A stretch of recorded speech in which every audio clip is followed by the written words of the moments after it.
One of the things that I personally love about One Rental at a Time, and frankly, hopefully you appreciate, is we bring on a wide range of individuals with a very diverse background. This morning, we're bringing on the CEO of Hemlane, Dana Dunford, and we're actually going to talk about what the heck are CEOs supposed to do in this ever-changing environment. Now, as a SaaS company, maybe the tariffs aren't directly impacted, again, very North America centric, but she has lots of friends in the Valley, and she understands what CEOs are going through. And I'm sure it is not fun. Dana, what's going on in CEO land? How are they handling this ever-changing environment? Yeah, I think it's a great question, Michael, because before I was a CEO, I didn't know just how important my finance background was. Of constantly, and I would encourage anyone listening to this, if you do not understand balance sheet, cash flow statement, and profit and loss, like income, your number one goal this weekend is to learn that. And if you can do that, I truly believe you can weather any storm by basically planning significantly upfront what needs to happen in a crisis situation.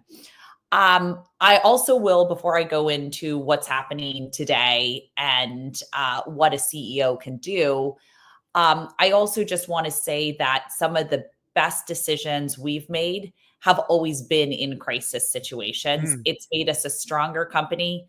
It's made us a better company. And so if your company is going through it, think of this as an opportunity, not as a downfall. I have a lot of friends in Silicon Valley. I actually part of my life was actually in hardware, which I think is most impacted, manufacturing hardware.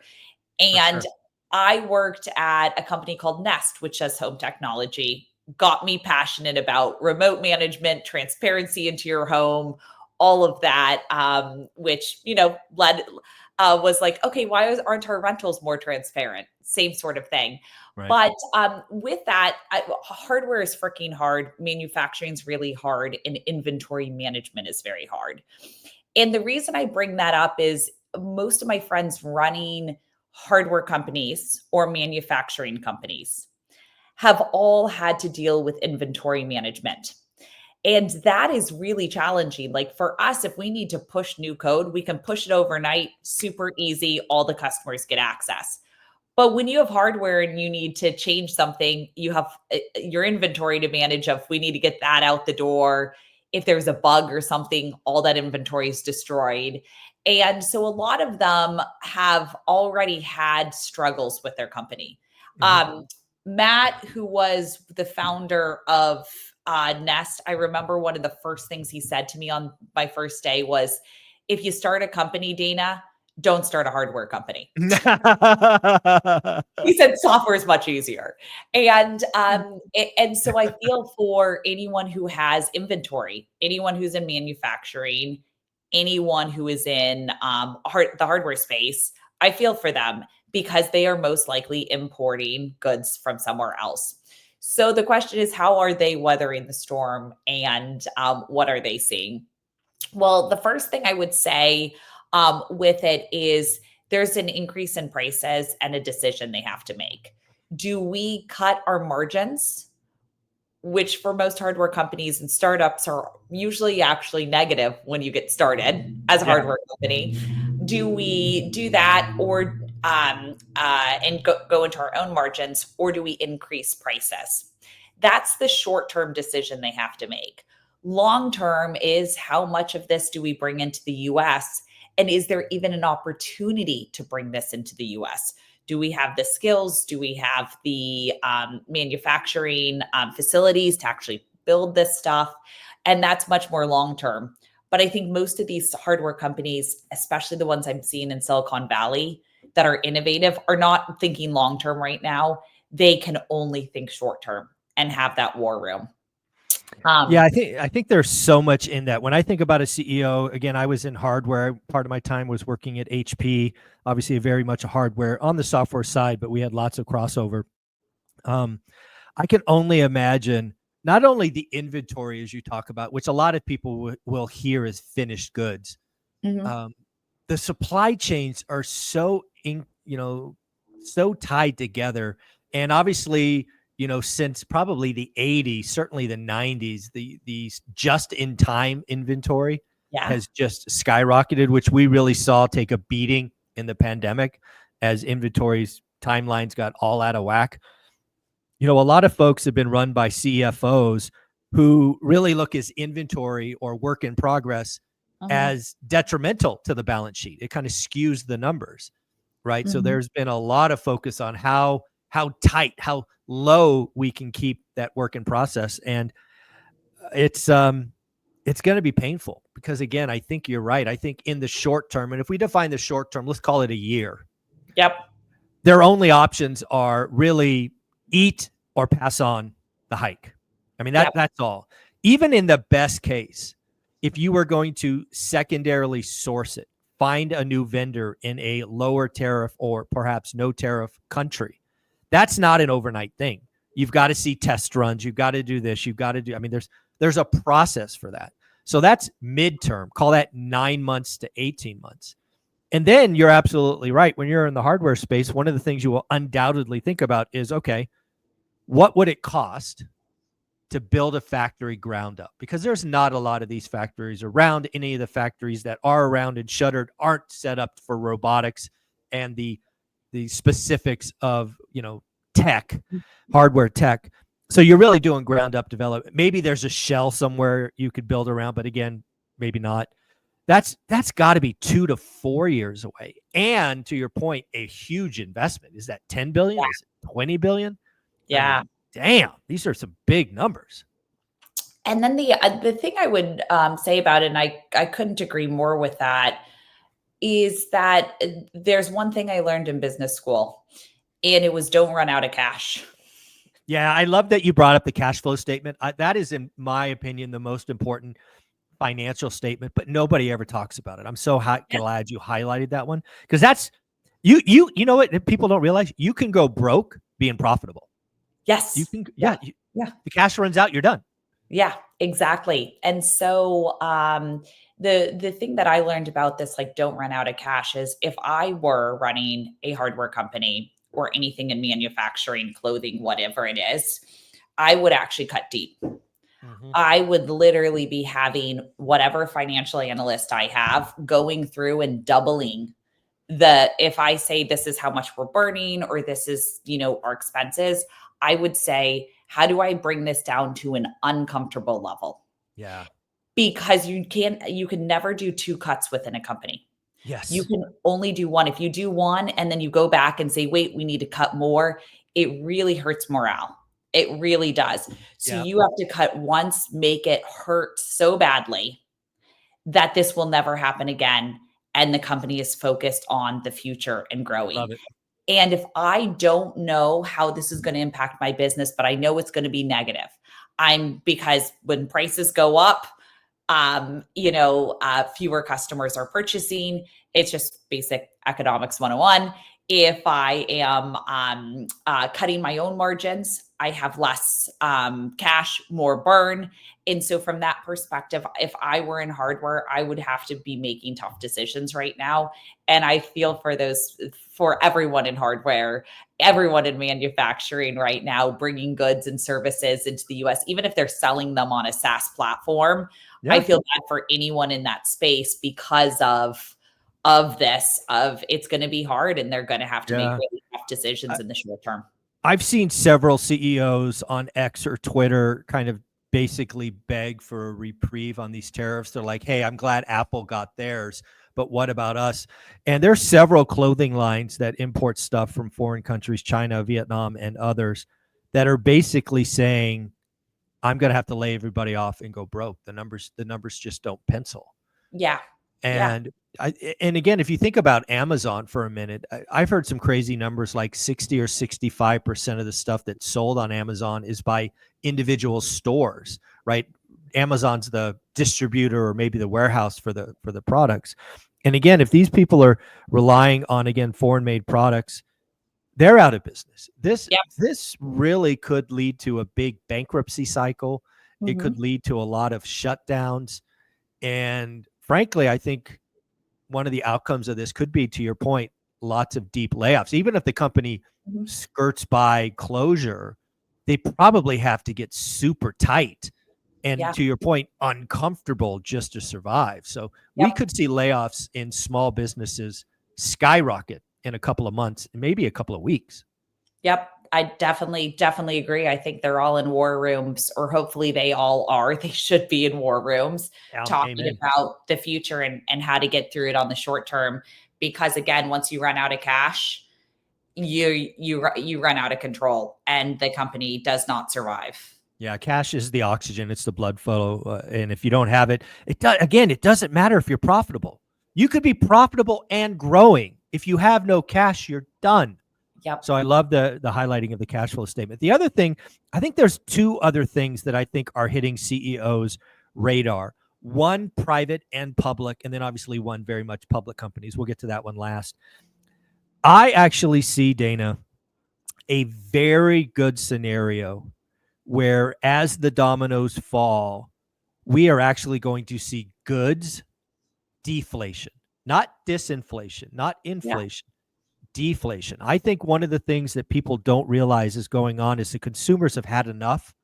They are fed the F up, Hmm. and you are about to see demand destruction on a scale that probably will revival what I remember from the dot-com era, right? When that whole thing blew up, the Silicon Valley just stopped spending. Housing, I mean, it was just bad. So I Yeah. think one of the outcomes of this, probably 90 days away, if this is still a problem, is you are going to see a consumer revolt, which will actually lead to more inventory, will lead to sales and Yeah. discounting, and quite possibly really true deflation, which the Fed does not want. But Yep. deflation could be the outcome of this. Yep. Yep. I couldn't agree more. And I'd Oh love that. no, I was hoping you were telling me I was wrong. No, I actually, I think there is, but you know what? The other thing is that I think we can talk about recessions all day long as well, but I think this was imminent and coming, and everything that you've just mentioned. This only adds to Yes. the negative storm that is going to hit us. Yeah. So again, folks, watch out for deflation, probably after the summer, maybe late summer. But again, I think what you're going to have as a consumer is if companies, which many will try to raise prices, they're going to see a very quick feedback loop where demand dries up, their inventory builds, and then their only option, as we've seen throughout history, is discount, discount, discount, which again will drive some people out of business, more bankruptcies, more job loss, more things of that Mhm. nature. Well, now let's get to public companies. I do think there's one thing at the public level that is certainly more obvious. I'm sure it happens at private companies as well, but public companies have to do this song and dance in front of analysts about every 90 days. And I could not imagine being a CEO in this environment. I thought United Airlines did something pretty creative. I think many companies will just refuse to give a forecast. But I don't know if you saw it, but United Airlines basically said, hey, here's a blue pill if we don't have a recession, and here's a red pill if we have a recession, and actually gave two guides, which I thought was kind of Yeah. creative. I never saw a company do that before. Shout out United Airlines for being creative. So what do you think CEOs do? Because one of their jobs is to tell the world what's coming. Yeah. I think that it's hard to, as always, as a CEO, to understand everything going on. And to some extent, I've been in finance. I actually was on Apple's worldwide financial planning and analysis team, and my job was to help put together the forecast for the earnings call every single quarter. Yeah. And I think with it, one of the things that I've learned is it's a really good exercise to go through, because you sleep a lot better at night Mm-hmm. knowing, hey, I've looked at everything, I've gone through all the details, I've gone through what happens if this happens or that happens, like United red and blue pill. Mm-hmm. I think it's a really good exercise. I also think that businesses, and maybe public companies, are slightly different, because I think that there's slightly more stable in how things operate. But what I've always found with businesses is so many variables change. And what your job really is to say, here's my best guess on this forecast, but here's the 500 variables that go into it. And Yeah. any tweak in any of them can change things. Expenses are so easy to control, Mm-hmm. so easy to forecast, always right on top of that. Revenue is the interesting one, because it's always been in months where I'm like, oh, February is going to be a terrible month. No tenants are moving and this and that. It turns out to be a great month. And it's something that just happened, whether it is going to one rental at a time or something like that. And so I've always found that it's really hard to predict a lot of the future. But what you do need to do as much as possible is have an accurate pulse on all of their variables and what could change and what is your best estimate. And I do like having multiple of them. And I like extreme cases. What happens if things are terrible? What happens if things are great? And I think if you think in extremes, you'll get to the middle, but also know how to react based on what's happening with your business every week. Yeah, I think a lot of the world is in extremes today. And it's funny, my whole investment strategy while building the portfolio was what's the worst case scenario for this asset, this particular asset? And if I could live with it, we move forward. Because if you can control the downside, the upside takes care of itself. Yep. The last thing when I think about CEOs, and again, you've mentioned war rooms a couple of times, which I'm sure they are in. At some point, right, initially it's going to be very much, how do we protect ourselves? How do we protect our cash? Is there any knobs that we can turn to make this slightly better? But at some point, to your first point, actually, before we even talked about it, at some point, CEOs are going to start making moves, whether that be acquisitions or investments or going after new markets, right? Everybody wants to grow. And as you know, and help the audience, a lot of great companies and many great companies start in recessions. Mm-hmm. So, when you think about getting through this, and I have no question we will get through it. I do not know what the other side looks like, but we will get through it. That's just what history says. When do CEOs get a little bit more aggressive, right? Is it a 3-month wait and see? Is it 6 months? Do you have any feel for when a CEO goes, that's enough scarcity mindset, let's drop the hammer? I always think as a CEO, if you're seeing 2 consecutive months, not even 3, 2 consecutive months of things not going in the right direction, you have your anxiety goes through the roof, right? Because everything is reported quarterly. Yep. And that's actually one of the problems is the question is always, is this a short-term thing because the long-term is going to be better? Mm-hmm. Or is it just always going to be this way? And I think that's a problem with quarterly earnings and why a lot of companies choose to stay private for long. Yeah. Yep. Is that you're not constantly trying to every quarter beat the one before. You can say, hey, I'm innovating, I'm building something bigger and better. And it's AI enabled and this and that. So don't worry, it's coming and we're going to innovate. I think that's why you see a lot of public companies, it's hard for them to innovate because finance is running the show. Yeah. But I still think from my perspective, one bad month, it's always why, and let's go ahead and reflect on it. Okay. 2 bad months is, shoot, this is not good for our business. And what are we going to do in this situation? Okay. I see with it, you start taking action. The first one saying what happened, what went wrong. And the second month, you try to fix it. But if you can't fix it after that, you've got to take action right away. And again, it depends on what it is. If it's a dying product that you're like, well, we wanted to get rid of that anyway. And if maybe it's 10% of our revenue, but it's not the right product, maybe that's okay. You can go for the future and build something else.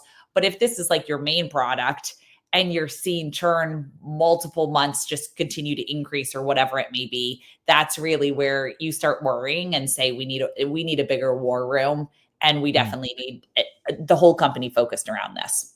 All right, so let's play that out. So I love that advice. I think a lot of CEOs are about to go run into a couple of tough months. So again, war room, protect, learn, grow, get it. But let's paint the vision of opportunity. So let's say you have those 2 months. Let's say the CEO makes some adjustments.